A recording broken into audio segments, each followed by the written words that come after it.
Right. सवाल होगा आपका find the zeros of the polynomial. फटाफट सब लिखेंगे पहले तो अपना, find the zeros of the polynomial and, short में फटाफट सब लिखेंगे, find the zeros of the polynomial and verify the relationship between the zeros and its coefficients.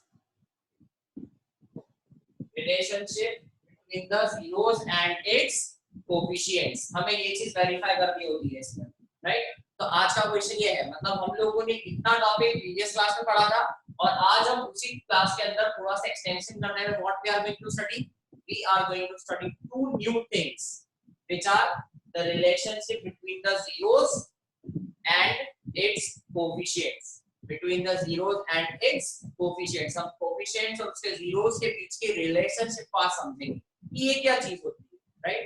बहुत सिंपल चीज है, मैं आपको बताऊंगा, बट सबसे पहला हमें क्या करना है, हमारा जो भी दिया गया पॉलिनोमियल है उसका क्या जनरेट करना है, जीरोस जनरेट करना है। तो स्टार्ट करें हम लोग हमारे सवाल के साथ। देखिए आपके पास सवाल है 2y की power 2 plus 7y plus 5, 2y square plus 7y plus 5, ठीक है। ध्यान देंगे क्या करना है, 2y square plus 7y plus 5 हमारे पास है। सिंपल सा फंडा क्या करते हैं, हम इसकी सॉल्यूशन करने के लिए इसको मिडिल टर्म स्प्लिटिंग में हम सॉल्व करते हैं, राइट। तो सबसे पहले हमारा जो दिया गया सवाल है उसको हम लिख लेंगे px, जो क्या रिप्रेजेंट करता है, एक पॉलिनोमियल को। किसको रिप्रेजेंट करता है, px हमेशा एक पॉलिनोमियल को। लेकिन यहाँ px की जगह पे क्या लिखूंगा, y में है वेरिएबल तो py लिखूंगा। क्या लिखूंगा, py। ये py क्या रिप्रेजेंट करता है, ये py रिप्रेजेंट करता है पॉलिनोमियल इन वेरिएबल y।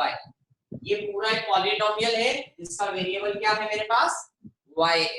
क्या है मेरे पास, वेरिएबल y। तो हैव अ लुक, अब ये 2 को ये कांस्टेंट नंबर 5, ये वाले 2 को ये कांस्टेंट नंबर 5 से मैं मल्टीप्लाई करता हूं, ये हो जाता है मेरा 2 5 सा 10। अब मुझे क्या करना है, इस 10 को ब्रेक करना है।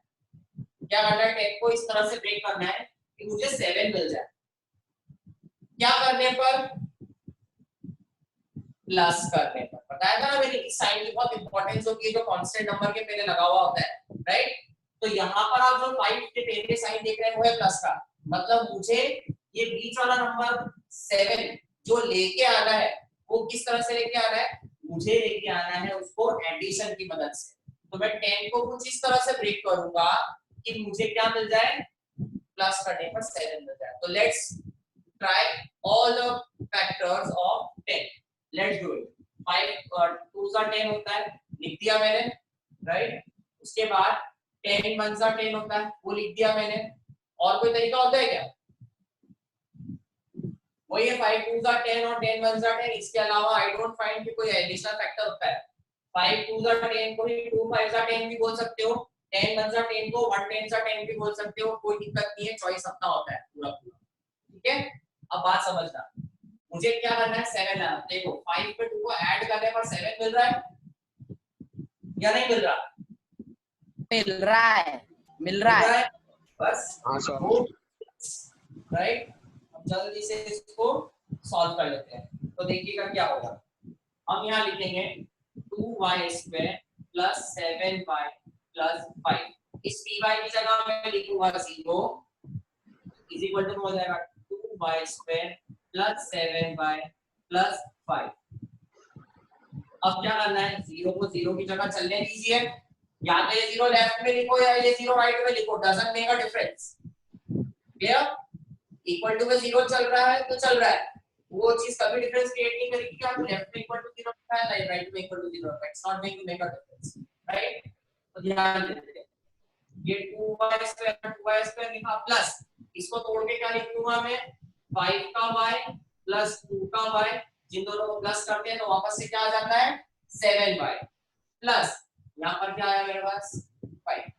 ये प्लस की साइन से ब्रैकेट को खोल दीजिए, ये हो जाएगा आपका 2y स्क्वायर प्लस 5y, फिर ये वाला प्लस इस प्लस से भिड़ गया, प्लस प्लस प्लस ही रहेगा और ये हो जाएगा मेरा 2y प्लस 5। एनी प्रॉब्लम में दिया? नो। ये दोनों का एक ग्रुप बनाया, ये दोनों का एक ग्रुप बनाया, ठीक है। तो देखिए इन दोनों में केवल और केवल y को कॉमन निकाला जा सकता था, मैंने निकाल दिया। क्या बचा मेरे पास? यहां से बचा ब्रैकेट के अंदर 2y प्लस यहां से बचेगा 5। क्यों? क्योंकि एक y यहां पर भी है और एक y कम से कम यहां पर भी है, तो ये y और ये y क्या हो जाएगा, कॉमन होके बाहर हो जाएगा। बचेगा मेरे पास क्या, 2y प्लस 5। इन दोनों में क्या सेम दिखता है, केवल और केवल 1, तो यहाँ निकाल देंगे कॉमन 1 और बाकी इन दोनों को क्या लिख देंगे अंदर एज इट इज। तो देख लो ये दोनों ब्रैकेट सेम हो गए, तो ये हमारा हो जाएगा 2y प्लस 5, ब्रैकेट के अंदर लिखेंगे हम लोग y प्लस 1। कोई दिक्कत? और इसी इक्वल टू में क्या चल रहा है हमारे पास, सब जगह पे 0 चल रहा है। तो आखिरी में क्या होगा, नाउ एक बार लिखूंगा 2y plus 5 is equal to 0 और दूसरी बार लिखूंगा y plus 1 is equal to 0। Solve करेंगे इसे, ये 5 को उधर लेके जाओगे, ये हो जाएगा 2y बराबर माइनस का 5 हो जाएगा, और ये 1 ऊपर लेके जाओगे तो यहाँ पर क्या हो जाने वाला, आंसर ही आ जाएगा डायरेक्ट। y का आंसर कितना आ जाएगा, -1 एंड और ये y के पास में जो लिखा हुआ 2 है इसको कहां लेके जाएंगे, अपॉन में। तो y का फाइनल आंसर मुझे मिलेगा माइनस का 5 अपॉन में 2। क्या आंसर मिला मुझे y का finally, y is equals to minus का 5 अपॉन में 2, और दूसरा आंसर क्या मिला, y is equal to minus का 1। कोई प्रॉब्लम है इन दोनों चीजों में? Anybody? No sir. No sir. हम लोगों ने नो सर। डिस्कस किया था आप लोगों के साथ में, राइट? अब आज क्या नया है इस टॉपिक के अंदर पढ़ने के लिए, have a look at it. देखिएगा ये जो दो वैल्यूज आप लोग निकाल के लेके आए हो y के, एक आया है आपके पास माइनस का 5 अपॉन 2 और दूसरा आंसर आया है आपके पास में माइनस का 1। ये दो वैल्यूज लेके आए थे आप लोग? हाँ सर। Yes sir. अब समझना बेटा, हम लोग ये जो दोनों वैल्यूज लेकर के आए हैं, ये वाला वैल्यू भी जब यहाँ रखोगे फुल आंसर सॉल्व होके 0 बन जाएगा। ये वाला आंसर जब इस पॉलिनोमियल में रखोगे फुल आंसर सॉल्व होकर के क्या बन जाएगा, 0 बन जाएगा। क्या बन जाएगा यहाँ फुल आंसर सॉल्व होके 0। अब इन दोनों को हम क्या बोलेंगे इस सिचुएशन के अंदर कि भैया ये भी 0 ऑफ द पॉलिनोमियल है और ये भी आपका 0 ऑफ द पॉलिनोमियल है। अब ध्यान रखना ये जो दोनों जीरोस ऑफ द पॉलिनोमियल है, इन दोनों को कुछ नाम दिए जाते हैं। क्या नाम दिए जाते हैं? इन दोनों को कुछ नेम्स दिए जाते हैं। Let's go through the names. What are their names? Their names are the first zero, the first value that you obtain as the zero of the polynomial is known as alpha.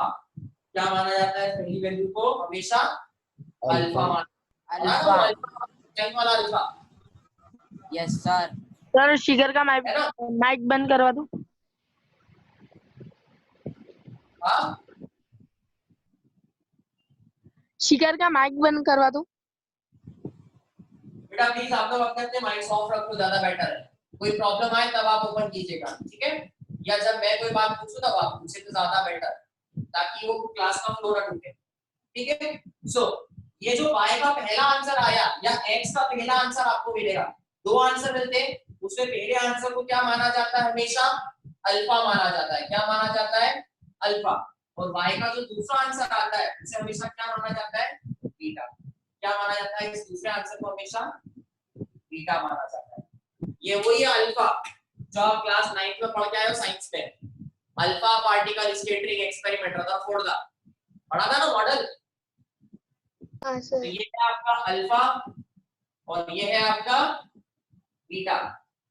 जैसे English में ABC होता है, scientific और mathematics ABC है।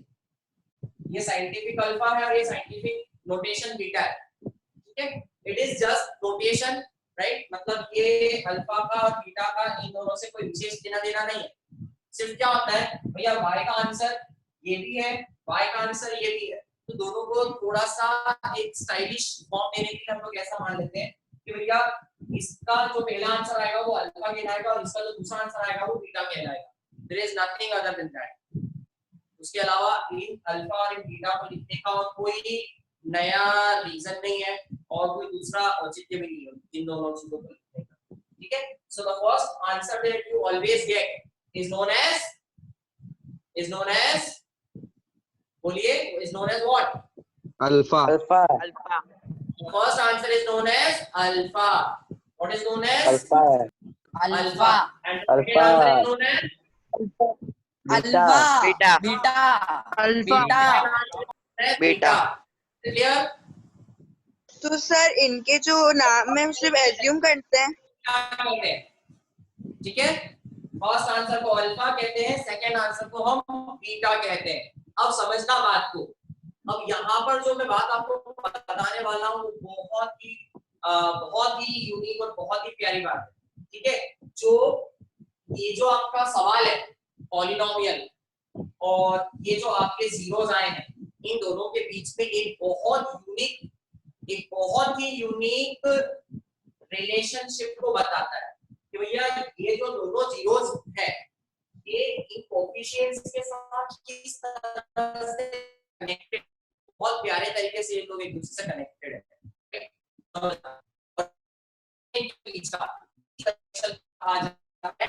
Relationship between the zeros and the coefficients, क्या कहा जाता है इसे? Relationship between the zeros and the coefficient. ठीक है, एक सेकंड स्क्रीन सर क्लियर हो गया। तो ये जो बात मैं आपको बताना चाहता हूं जिसे हम कहते हैं right. So have a look now. हम लोग क्या बोल रहे थे? हम लोग बोल रहे थे कि फर्स्ट आंसर को हम अल्फा कहते हैं और सेकंड आंसर को हम बीटा बोलते हैं, राइट। और हमेशा ध्यान रखना ये जो आंसर्स होते हैं आपके फर्स्ट आंसर और सेकंड आंसर, जिनको आप अल्फा और बीटा बोलते हैं, राइट, इस अल्फा और इस बीटा के बीच में और ये जो सवाल के अंदर लिखे हुए कोएफिशिएंट्स आपको दिख रहे हैं ना 2, 7, 5, राइट, इनके बीच में एक बहुत यूनिक रिलेशनशिप होती है और वो रिलेशनशिप को हम यहाँ पढ़ने वाले हैं, राइट। तो इनके बीच की क्या रिलेशनशिप होती है उसे हम समझते हैं सबसे पहले, फिर हम इस सवाल के लिए उस रिलेशनशिप को चेक करते हैं। ठीक है, तो सबसे पहले जो रिलेशनशिप होती है इनके बीच की वो होती है सम ऑफ जीरोस। क्या कहते हैं इस रिलेशनशिप को? Sum of the zeros. क्या कहते हैं इस रिलेशनशिप को हम लोग? Sum of the zeros. Have a look ध्यान से। देखो पहला आंसर क्या था आपका? अल्फा। क्या था आपका first answer? Alpha plus second answer क्या था आपका? बीटा। तो फर्स्ट आंसर के साथ सेकेंड आंसर को जोड़ देते हैं तो ये बन जाएगा आपका sum of the zeros, alpha plus beta. क्या बन जाएगा ये आपका? Alpha plus beta. Is it clear? और ये Yes, जो sir. है वो इक्वल होता है माइनस का b अपॉन a के बराबर। किसके बराबर होता है? Minus b upon a। What happened Rohan? Rohan कोई प्रॉब्लम बेटा? No sir. चलिए सर वो b अपॉन a बोल। Fine, look here now. ये जो अल्फा प्लस बीटा होता है ये माइनस का b अपॉन a के बराबर होता है। अब मुद्दे की बात ये है कि भैया माइनस का b upon a, minus b और माइनस a कौन है? कहां से आए सर ये? तो ये ध्यान रखना बेटा कि आपको जो सवाल दिया गया है बेसिकली वो सवाल कौन से टाइप का पॉलिनोमियल है? क्वाड्रेटिक पॉलिनोमियल है। Quadratic quadratic polynomial. क्वाड्रेटिक जैसे आपके standard form of linear equation होता है उसी तरह से एक standard form of quadratic polynomial भी होता है। कैसा होता है स्टैंडर्ड फॉर्म? पता है इसका आपको?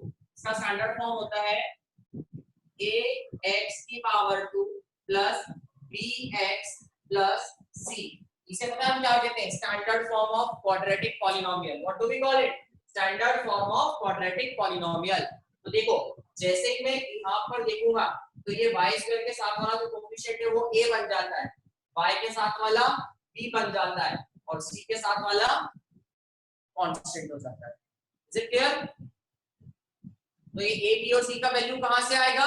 ये a b और c का वैल्यू आएगा मेरे सवाल में से, जिसे मैं क्या कहता हूं? मेरा कोफिशिएंट। क्या कहता हूं जिसे मैं? मेरा कोफिशिएंट कहता हूं। Is it clear? सेकंड चीज ध्यान से सुनिएगा, इसके बीच एक रिलेशन और होती है और उस रिलेशन को कहा जाता है प्रोडक्ट ऑफ जीरोस। क्या कहा जाता है सेकंड रिलेशनशिप को? प्रोडक्ट ऑफ जीरोस कहा जाता है। क्या कहा जाता है इसे? Product of zeros. जीरो कौन है हमारा? अल्फा। दूसरा जीरो कौन है हमारा? बीटा।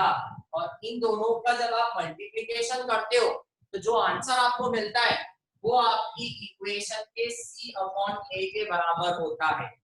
किसके बराबर होता है इक्वेशन के अंदर? c/a के बराबर होगा। Is it clear? अब इक्वेशन में c कौन है, a कौन है, आपको बता चुका हूं अभी।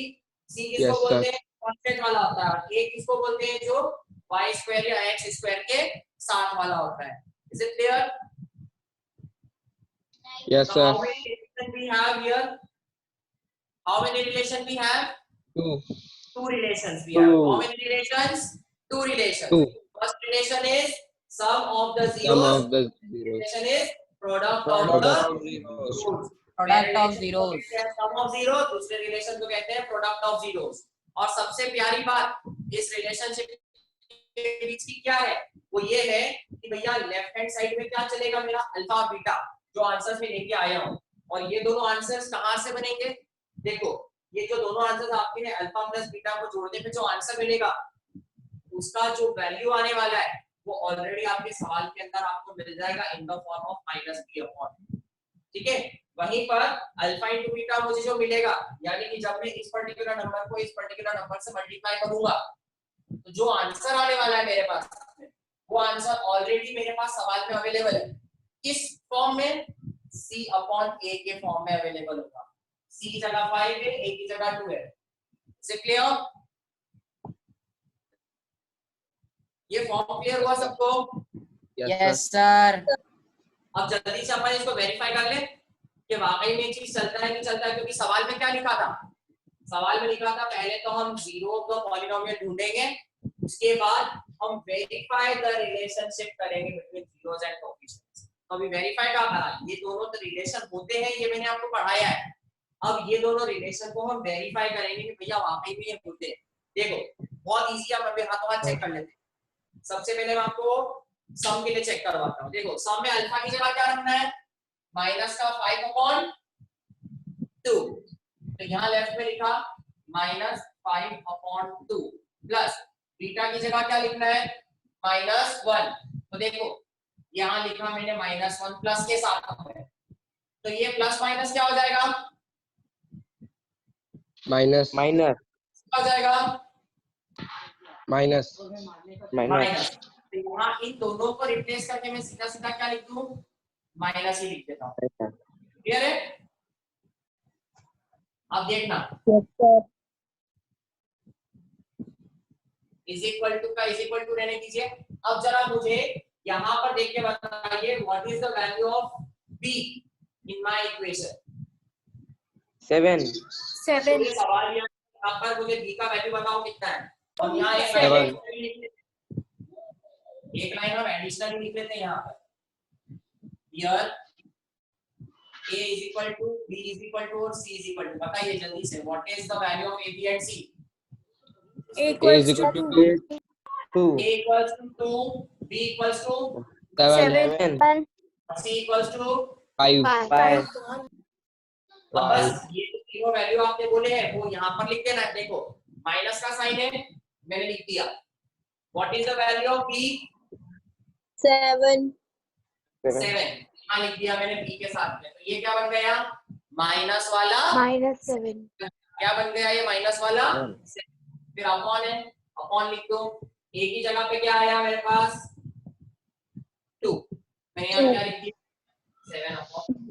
मतलब ये क्या कहना चाहता है कि लेफ्ट हैंड साइड को सॉल्व करने पर आंसर क्या बन जाना चाहिए आपका माइनस का right 7 hand side. Right hand side.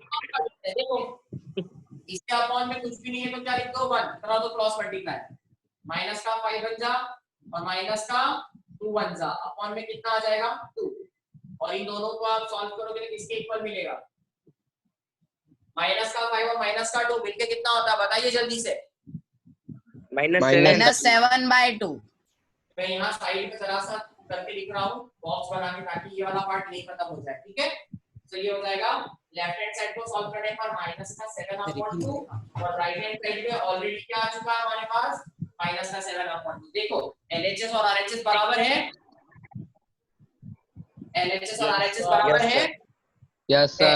तो हम क्या बोलेंगे कि भैया हमारा जो पहला रिलेशनशिप था वो तो वेरीफाई हो गया है मेरा जो पहला रिलेशनशिप था वो क्या हो चुका है वेरीफाइड क्या हो चुका है मेरा पहला रिलेशनशिप वेरीफाइड अब सिमिलरली दूसरा रिलेशनशिप देखते हैं दूसरा रिलेशनशिप हमने क्या पढ़ा था अल्फा का मल्टीप्लाई हम किसके साथ करते हैं Beta के बीटा के साथ देखो व्हाट इज अल्फा माइनस का 5/2 multiply by what is beta minus वाला 1 इज इक्वल टू में सी कौन है मेरे सवाल का 5 5 अपॉन ए कौन है मेरे सवाल में 2 2 अब देखो minus minus plus plus plus 5 बन जा 5 5 अपॉन में 35 अपॉन 2 प्लस लिखो या ना लिखो एक ही बात है yes sir.